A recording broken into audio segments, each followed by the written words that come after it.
अस्सलाम वालेकुम वरहमतुल्लाह वबरकातुहू। हीअ किताबु आहे साईं डॉक्टर गफ़ूर मेमन साहिब जो आलमगीरियत ऐं इंसान। हाणे हीअ मूंखे मिलियो आहे, किताबु दिलचस्प थो ॾिसण में अचे, पढ़णु घुरिजे। ऐं डॉक्टर अब्दुल गफ़ूर मेमन साहिब ही सचाई इशात घर दड़ो छापियो आहे 2020 में डिजिटल एडिशन। पंहिंजे सिंध सलामत किताबु घर वारनि ठाहियो आहे, उहो पंहिंजी वेबसाइट ते हुननि रखियो आहे। पोइ हाणे हिन मंझि पंहिंजो स्टॉक्स त फलाणा आहिनि, इन्हनि खां वठी सघिबो। ऐं पंहिंजो हीउ नवंबर 2020 में मौज़ू आहे हिन किताब जो समाजी साइंस, आलमगीरियत ऐं इंसान। आलमगीरियत माना शायदि ग्लोबलिज़म या यूनिवर्सलिज़म या आलमगीरियत। गीर माना गिरफ़्त करणु, माना पकड़णु, झलणु, यानी हिकिड़ो दुनिया खे पंहिंजे कब्ज़े में आणण जो को तरीक़ो। सो इहो आहे। हाणे छापो पहिरियों आहे नवंबर 20 में, ऐं पंहिंजो साहिल प्रिंटर छापियो आहे, ऐं 500 रुपया हिन जी आहे। पोइ इहा धूड़ी में ॾींदा आहिनि घणो करे, पोइ ॾिसो तव्हांखे घणे में था ॾियनि। पोइ हाणे मूं वटि पहुतो आयो आहे, मुफ़्त में पढ़ंदुसि इनशा। पर पोइ हाणे ॾिसूं छा इंसान जे नाले सां हीअ अर्पणा थी आहे। इंसान आहे कोन को, ऐं पंहिंजो साइबोर्ग जेको आहे सो उभिरे पियो। साइबोर्ग माण्हू जेको आहे सो उभिरे पियो। सिंध सलामत जे तरफ़ां ही पारां आहे। हिन खां पोइ साईं खे चवां मोहम्मद सुलेमान साहिब ई लिखियो आहे। ऐं सटा आहे हिन जो, हुन में डॉक्टर मिठल वकासी साहिबु आहे पंहिंजो। ऐं वैसे ई वकासी माई सुल्ताना वकासी जेको माइटु हूंदो या छा, मूंखे ख़बर न आहे। ऐं राजशर साईं असांजो यारु आहे पंहिंजो, यूनिवर्सिटी में अलाए किथे आहे, कॉलेज में। ऐं पंहिंजो मुंहिंजो किताबु छापियो ऐं पंहिंजो छा चइबो आहे हुर तहरीक जे मुतालिक़। सो इहो आहे साईं राजशर साहिबु। ऐं पंहिंजो 2 टे दीप ॿारियम राया अब्दुल करीम सुमरो ऐं ॿिया आहिनि। ऐं पंहिंजो पंहिंजे तरफ़ां डॉक्टर गफ़ूर मेमन साहिबु हीउ लिखियो आहे पंहिंजो इंट्रोडक्शन बि हिन जो। हाणे पहिरियों बाब जेको आहे सो आहे आलमगीरियत छा आहे। हाणे मूंखे ख़बर न आहे साईं जो मतिलबु छा आहे आलमगीरियत माना। बहरहाल आउं सम्झां थो आलमगीर माना सॼे जहान खे पंहिंजे कब्ज़े में करणु। ग्लोबलिज़म या यूनिवर्सलिज़म या छा, त गुज़िरियल दुनिया खे कीअं ॾिसिजे, यानी जेको माज़ी आहे उनखे कहिड़े नमूने सां ॾिसणु घुरिजे। ऐं आलमगीर साम्राज्यत, हाणे इहा ॻाल्हि आहे साम्राज्यत जेको यानी ग्लोबल छा थो चइजे बैठक। यानी अॻ में चइबो भई ब्रिटिश एम्पायर हुई, फलाणी एम्पायर हुई, फलाणी एम्पायर। हाणे जेको आहे सो एम्पायर उन्हनि खां हथु छिनिजी ऐं हथ में अची वई आहे पंहिंजे बिल गेट्स जे, जंहिं कल्ह जेका सो पंहिंजे ज़ाल खे छा चइबो आहे तलाक ॾिनी आहे।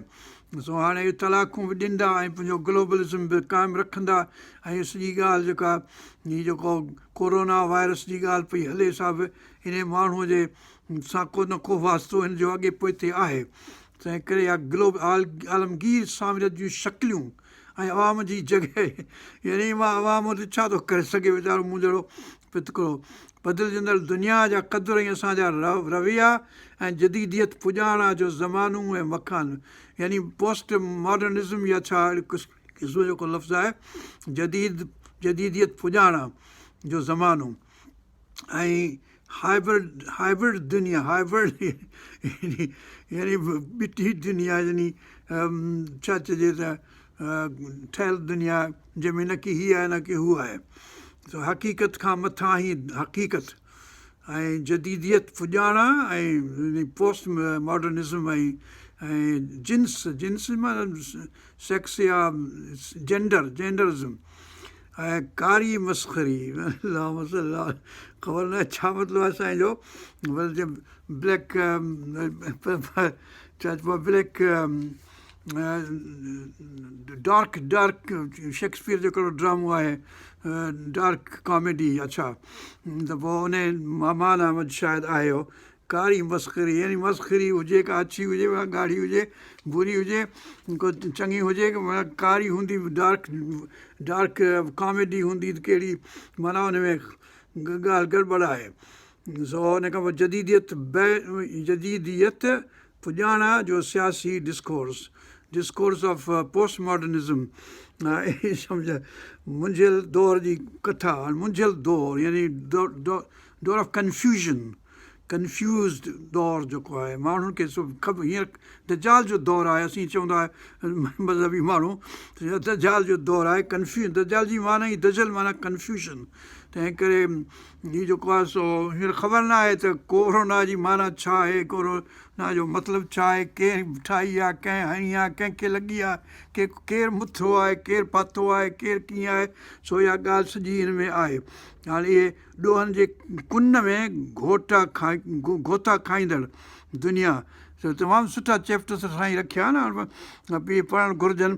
पोइ ॿियो बाब जेको आहे सो ज़ात ऐं समाज हाणे हज़रत नूह अलैहिस्सलाम जे ज़माने में ज़ात जो कास्ट सिस्टम जेको आहे हींअर हिंदुस्तान में आहे ऐं वाइट सुपरमिस्टी जो उनजो अपार्थाइडिज़म जेका साउथ अफ्रीका में हुई या जेका पंहिंजो कब्ज़ो जेको कयो वेठो आहे पंहिंजो किनान ते फ़लस्तीन ते उहो मुल्क जेको आहे सो उहो बि आहे पर वाइट सुपरमिज़म हींअर अमेरिका में वधी रही आहे ऐं सॼो यूरोप ऐं जेके वेस्टर्न मुल्क आहिनि उन मंझि बि पर असां वटि पाण असीं बि कारा घटायूं कोन्ह था हिक ॿिए सां छे करण में सो उहा मार्केट या इंसान इहा ॻाल्हि आहे पाण सही पढ़णु घुरिजे।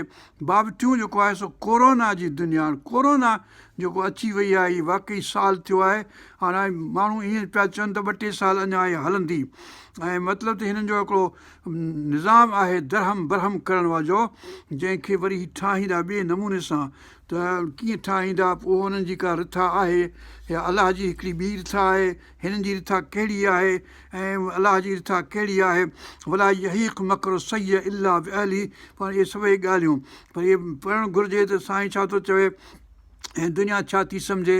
ऐं बाब चोथों जेको आहे सो आलमगीरियत ऐं पाकिस्तान हाणे ग्लोबलिज़म जो असरु पाकिस्तान ते छा आहे ऐं पाकिस्तान जा हाकिम ऐं पाकिस्तान खे 70-75 साल जेके थिया आहिनि हींअर पंहिंजो 1947 खां वठी जहिड़े नमूने सां ॿेड़ी ॿोड़ी आहे धरतीअ ते हिन असांजे अमलदारनि कामोरनि ऐं पंहिंजे जागीरदारनि ऐं सभिनी वठां करण वारनि बिज़नेसमैन कारून ऐं हामान ऐं पंहिंजो छा चइजे त फ़िरौन टई धुरियूं जेके आहिनि कहिड़े कम सां लॻियूं पियूं आहिनि हाणे इहो आऊं पंहिंजा इस्लाह थो इस्तेमालु करियां पर साईं आलमगीरत ऐं पाकिस्तान छा थियो आहे शुरू पाकिस्तान कीअं थियो आहे कहिड़ी ख़ाना जंगी जेका असां शुरू थी वई आहे ऐं उहा हले पई 1947 खां वठी जेको आहे केरु कंहिंसां कोन्हे जेके पंहिंजो पंजाब ऐं छा चइबो आहे पनाहगीर जेको आहे सो ज़ोर आहे ऐं दुनिया खे दॿाए पंहिंजे कोॾे हेठि रखियो वेठो आहे मुंहिंजे ख़्याल में पर इहे ॻाल्हियूं आहिनि हिन चैप्टर में इहा छा ख़बर न आहे। पोइ बाब 5 जेको आहे सिंध जूं हालतूं कहिड़ियूं आहिनि हाणे सिंध जूं हालतूं मूंखां वधीक त हीअ ॼाणंदा छो त आउं परे वेठो आहियां मूंखे ख़बर ई कान्हे का पर साईं जो लिखियो आहे सॼियूं सिंध जूं हालतूं कहिड़ियूं आहिनि हाणे मूंखे पढ़ण में तरक़ी पसंदि दुनिया जी किथा ऐं पंहिंजो सभु कुझु उबतो आहे जेको बि सियासतकार ऐं विगणा वेठा आहिनि वग़ैरह वग़ैरह सो इहो आहे। बाब 6 जेको आहे सो सोच वीचारनि वारा आहे यानी मुंझियल माण्हुनि अबोजनि ऐं पंहिंजो भई सियाणनि जे लाइ हीअ ॻाल्हि आहे पंहिंजो माहौलियाती आलूदगी ऐं तबाहीअ ते पहुतल इंसान हा हीअ सॼी ॻाल्हि हीअं हले पई भई जो दुनिया में जेका क्लाइमेट जेको माहौल थियो आहे इकोलॉजिकल कंडीशन्स या छा चइजे ज़मीन ऐं धरती अलाह ताला फरमायो त आसमान ऐं ज़मीन जेको आहे उनजो हालति इंसानु ख़राबु करण में केतिरो हिसो आहे ऐं पंहिंजो छा ज़र्फ़ जी ॻोल्हा ज़र्फ़ जी माना साईं लाइ छा वरिती आहे ज़मीर जी ॻोल्हा या छा कजे या छा न कजे दादू दावा छोड़ आख़िरी चैप्टर आहे साईं जो उहो मूं पढ़ियो आहे थोरो त साईं चए थो त दादू चए थो पंहिंजो दावा न करियो त आउं अहिड़ो आहियां छो जो कहाणी आहे उनजी उहा मूं पढ़ी आहे हींअर साईं चयो जेका वारनि मंझि दॿली लिकाए वेठो हो त हुनजी ज़ाल बि दॿली लिकाए वेठी हुई त पोइ हाणे इहा ॻाल्हि जेको केरु पाण खे सतो न सम्झे चए त आउं सतो आहियां बाक़ी सभु लुंड आहिनि त इहा ॻाल्हि जेका आहे सा हिते हिन किताब में आहे हाणे तव्हां इहो पढ़िजो पाण ई ऐं आउं बि पाण पढ़ंदुसि इनशा मूंखे अलाह साईं तौफ़ीक़ ॾींदो रब पाक तव्हांखे ख़ुशि रखे किताब आउं सम्झां थो त हीउ भलो आहे ऐं सम्झणु घुरिजे ऐं वीचार वारनि जे लाइ यानी दोज़ हू कैन थिंक बाक़ी जेके मुंझियल आहिनि उन्हनि खे पढ़ण जी बि ज़रूरत कोन्हे को थिंक करण जी बि ज़रूरत कोन्हे को सोचण वीचारण जी बि ज़रूरत कोन्हे का पर जेके तव्हां जहिड़ा पंहिंजो वीचार करण वारा आहिनि रिफ्लेक्ट करण वारा तदब्बुर करण वारा आहिनि मुफ़क्किर फ़िक्र करण वारा आहिनि उन्हनि खे सोच वीचार करणु घुरिजे त दुनिया कीअं पई हले ऐं कीअं हलाइजे ऐं कहिड़े नमूने सां हलिजे ऐं पनाहगीर ऐं पंजाबीअ खे जेको आहे सो सबक़ु सिखणु घुरिजे हिस्ट्री जा त पाकिस्तान जेको विञायूं अधु ऐं अञा बि जेको पंहिंजे हथ ऐं तकबुर ऐं वॾाईअ ते जेको आहे सो ॿिए सॼी दुनिया खे लुंडा था सम्झनि ऐं पाण खे सता था सम्झनि इहे माण्हू जेके वॾा कामोरा ऑफिसर जेके हींअर वॾा वॾो पघारूं ऐं हेॾा दुनिया पई कोरोना में ॿुॾे ऐं मरे ऐं पंहिंजो इहो सॼी ॻाल्हि ईअं थियनि अलाह ताला तव्हांखे साञे ॾिए ऐं सभिनी खे अलाह ताला साईं अकुलु ॾिए अल्लाहुम्म सल्ली अला सय्यिदिना मुहम्मद नबील उम्मी व आलिहि व असहाबिहि व अज़वाजिहि ज़ुर्रिय्यातिहि अहल बैत अजमईन बिरहमतिक या अरहमर राहिमीन वल्हम्दुलिल्लाहि रब्बिल आलमीन रब्बना तक़ब्बल मिन्ना हाणे इहो अथव आलमगीरियत ऐं आलमगीरियत ऐं इंसान ऐं मुंहिंजी शकिल अथव हीअ छा ॾिसो भले अल्लाहुम्म सल्ली अला सय्यिदिना मुहम्मद व अला आलि सय्यिदिना मुहम्मद व बारिक वसल्लम अस्सलामु अलैकुम व रहमतुल्लाहि व बरकातहू।